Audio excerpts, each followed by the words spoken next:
Les équipages des hélicoptères K-52M Alligator et Mi-28NM Night Hunter ont réalisé une opération militaire marquante en éliminant des véhicules blindés ukrainiens camouflés dans la région de Koursk. Cette action, menée par un groupe de frappe conjoint de l'aviation de l'armée, souligne l'intensification des combats dans cette zone frontalière. Selon le ministère russe de la Défense, ces hélicoptères modernisés ont frappé des cibles situées dans des zones boisées, où les forces ukrainiennes tentaient de dissimuler leurs équipements.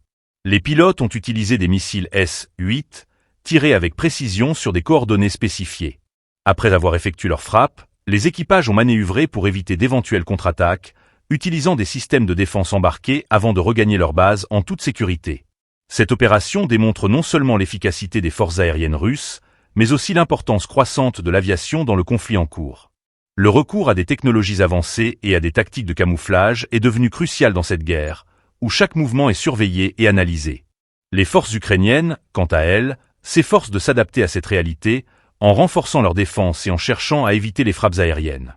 La vidéo diffusée par RT, qui montre ces hélicoptères en action, illustre la sophistication des opérations militaires menées par l'armée russe. Les K-52M et Mi-28NM, tous deux dotés de capacités modernes, sont conçus pour interagir efficacement avec des systèmes de défense ennemis tout en infligeant des pertes significatives.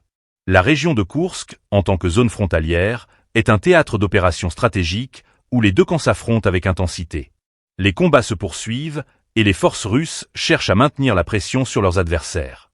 Pour les analystes militaires, ces frappes soulignent les défis persistants auxquels font face les armées, alors que le conflit s'intensifie. Les implications de ces opérations sont vastes. Elles peuvent influencer non seulement les mouvements militaires sur le terrain, mais également le moral des troupes de chaque côté. Avec des pertes inévitables, les deux camps doivent faire face à des réalités de combat de plus en plus compliquées.